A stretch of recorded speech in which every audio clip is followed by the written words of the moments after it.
মা গো আমার মা, তোমার সঙ্গে আরই একটা কথাও বলবো না। গেল বছর পুজোর সময় সেই যে আমায় ফেলে দিদার কাছে যাচ্ছি বলে কোথায় চলে গেলে। তখন থেকে তোমার জন্য বসে আছি মা। এবার পুজোয় আসবে তো ঠিক, সত্যি বলো না? বাবাটা মা এতই বোকা, কিচ্ছু জানে না। যতই বলি কাল আসবে মা, মোটেই মানে না। আমার জন্য ভেবো না মা, আমি ভালোই আছি। কদিন আগে বাবার সঙ্গে গিয়েছিলাম রাঁচি।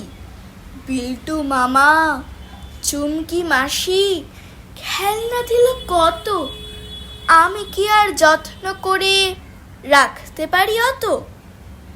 ফেরার সময় ঝুমঝুমিটা ভেঙেই গেল পড়ে।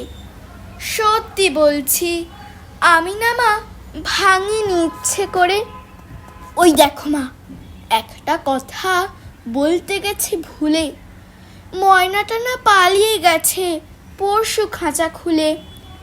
আর আমাদের দক্ষিণ দিকের কলাবতী গাছে আজ দেখেছি দুটো হলুদ ফুলও ফুটে আছে। পরে আবার লিখবো। মা যাই, অঙ্ক কষা বাকি, না হলে যে তুমি বলবে পড়াতে দিস ফাঁকি। আসার সময় এনো একটা নতুন ঝুমঝুমি, তুমি আমার প্রণাম নিও। ইতি, তোমার রুমি।